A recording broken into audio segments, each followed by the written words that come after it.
আজ আমি বানাচ্ছি আর একটা নতুন রেসিপি, সেটা হলো দেখেই বুঝতে পারছো যে সয়াবিনেরই কিছু।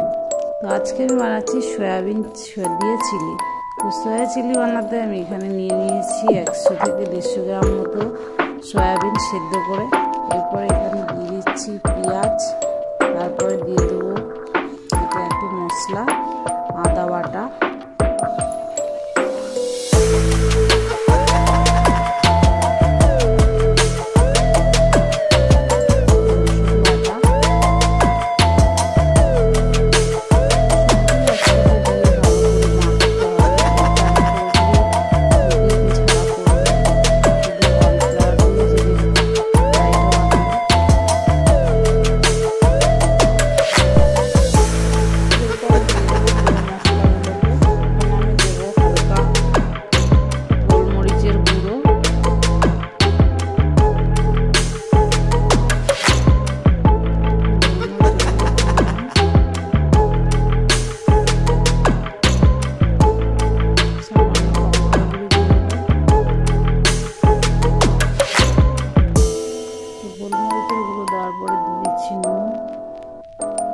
আর একটা কথা বলিনি, সেটা হলো যে সয়াবিনটা কিন্তু সেদ্ধ করার পর ভালো করে চিপে নিতে হবে। তারপরে দিয়ে দিলাম কাশ্মীরি লঙ্কার গুঁড়ো, দিয়ে দিয়েছি নুন স্বাদ মতো, তারপর দিয়ে দিলাম সয়া সস, এবারে দিয়ে দেবো কর্নফ্লাওয়ার।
এবারে আমি তেলটাকে গরম করে নিচ্ছি, যে সয়াবিন ভাজা তেলটা ওর মধ্যেই।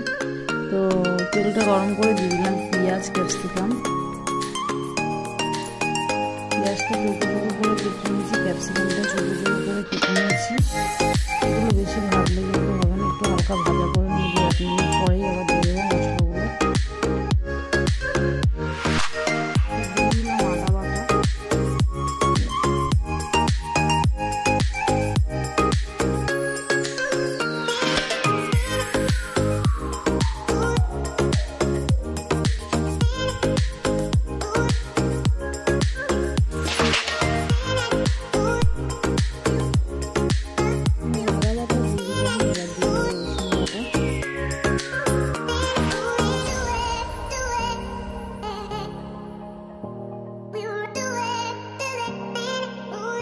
একে একে সব মশলাই দিয়ে দিচ্ছি। আদা বাটা দিয়ে দিচ্ছি, রসুন বাটাও দিয়ে দিয়েছি, তারপরে দিয়ে দেবো টমেটো, এরপর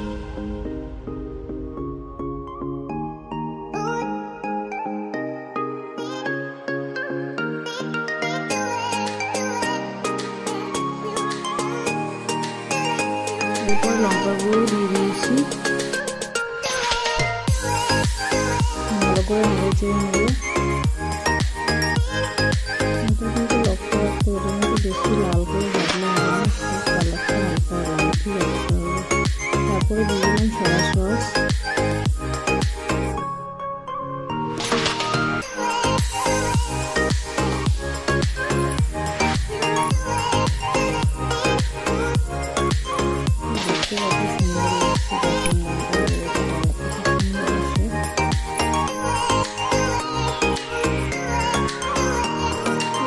ভালোবাসার জন্য সামান্য গোলমরিচের গুঁড়ো ছিটিয়ে দিচ্ছি।